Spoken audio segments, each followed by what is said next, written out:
Hello, I'm Joanna Quintrell. I'm the director of Journey Center Online, and I'm excited today to introduce you to Kathryn Grant, who's our wonderful and fun Enneagram teacher. Kathryn's going to share with us about her new series, Enneagram series, of course, for 2024. So, Kathryn, please tell us what's ahead. Well, I am excited to tell you a little bit about what I have planned. I'm calling the series Behave.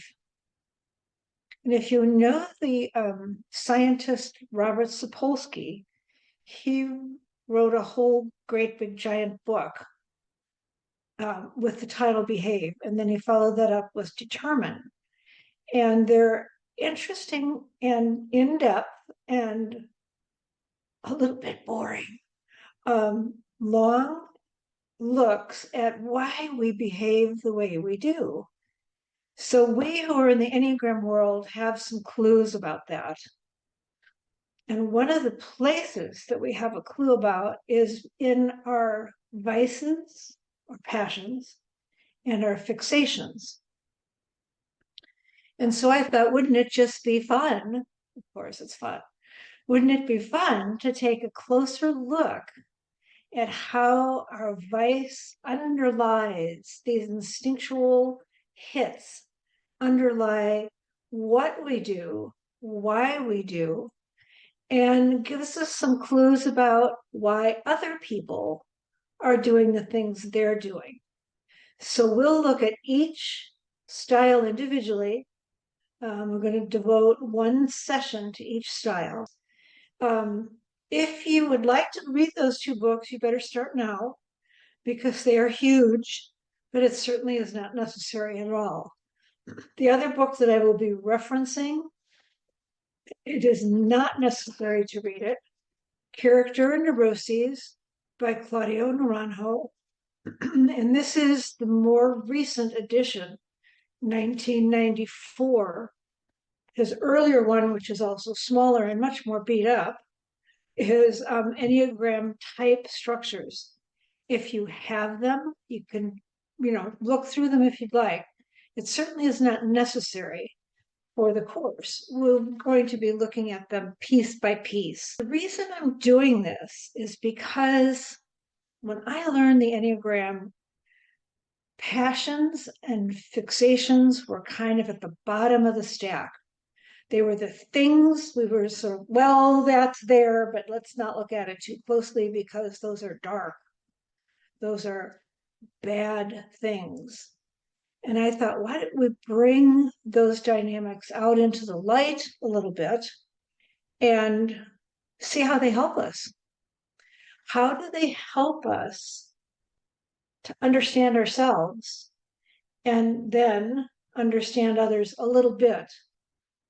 My passion, vice, gluttony.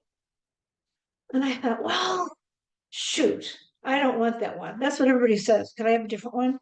And the answer is no, you have the one you have. But I think we have the other 8 as well. So when I started really looking at gluttony as a positive, that was a little hard. But it simply means that we who are gluttons do not savor. We rush through things more, instead of savoring what we have. And so I think for me, realizing that has helped me to slow down and literally savor the food I'm eating, what I'm drinking, the people I'm with, just kind of, oh man. And I just house sat and dog sat for some folks, and they put a note on their wine cabinet, which was huge, and said, "Sip and savor." And I thought, how did they know? How did they know that sip and savor are really good things for me? So that's what I've been doing the last several months, is seeing how we can take those hard pieces, those difficult pieces of our Enneagram list of things, and use the energies that are there. We don't have to fall into them because that's not so good, but to use the energies to keep us awake, to give us some purpose, to poke us in the forehead a little bit. Wait, don't forget this. And the other 8 as well. We have all 9 energies. We are susceptible to all 9 distractions.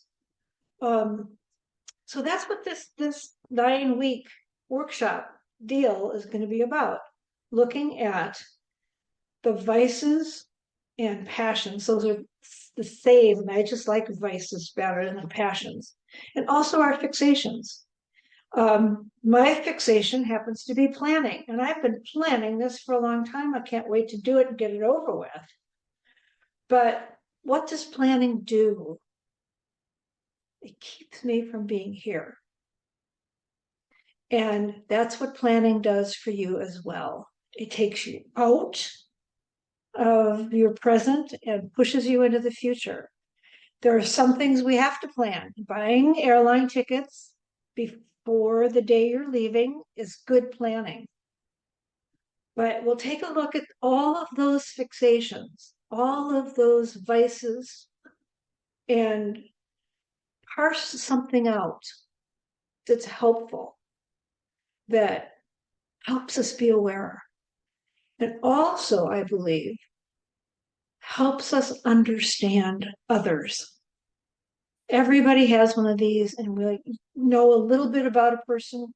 You have a sense of what their vice might be. They may tell you, but probably not. When you meet someone or you're with someone, your relationship, on a committee, trying to change the world, whatever it is that you're doing, to know what's underneath it for that person. Living these kinds of things live down in our guts. They're instinctual. There are energies of passions and fixations. How might that help us to know that piece about that person and not accuse them, but to use that information to have a more compassionate look at who this person is and what they're trying to accomplish. So 9 weeks, we're going to do 3, 1 a week, and then take a little bit of a break because I think my brain's going to need it, even if yours doesn't. And then we'll do 3 more and then 3 more. I'm also offering this twice a week, once on Tuesday mornings and once on Thursday evenings. We're recording on Thursday. We will not be recording on Tuesday. And the reason I'm doing it is because to have live experiences with other people that are looking at these same dynamics doesn't come through as all you do is look at the film, see the recording. I mean, that's helpful, but you're not participating in the same way. So I want to offer everybody a live experience of the kinds of things we're going to be talking about. So that's coming up. It will actually start way at the end of February, a chunk in March, a chunk in what's the next month? April, and finish up in May. So it's spread out a little bit, I think, to give us a chance to really wrestle with these things. I like that phraseology of wrestling with things and making them part of who we are and strengthening us. So that's what's going on. It's called Behave. And I'm not sure we're all going to be behaving better, but we'll be more aware of why we're doing what we're doing. So that's the summation of these 9 workshops together. Joanna, can you tell us how we can find that information and register for these little puppies? Absolutely. By the way, Kathryn, thank you. We're so excited about this series. Can't wait. I'm excited. For February to get here. Yes. So if you're watching this on our website, you are on the page with all the information and a registration. And Kathryn's website, you might be on hers, and there's a link there for registration. And if you're watching elsewhere on YouTube or something like that, you want to go to our website, which is journeycenter.org, and look for under Pathways the Enneagram, and you'll find all that you need to know right there. So, Kathryn, thank you so much. Did you want to add something? We'd love for you to invite others. It Yes. would help that they know something about the Enneagram, but they don't have to be experts. If they know their Enneagram type and are curious, bring them along. Great. Thank you so much.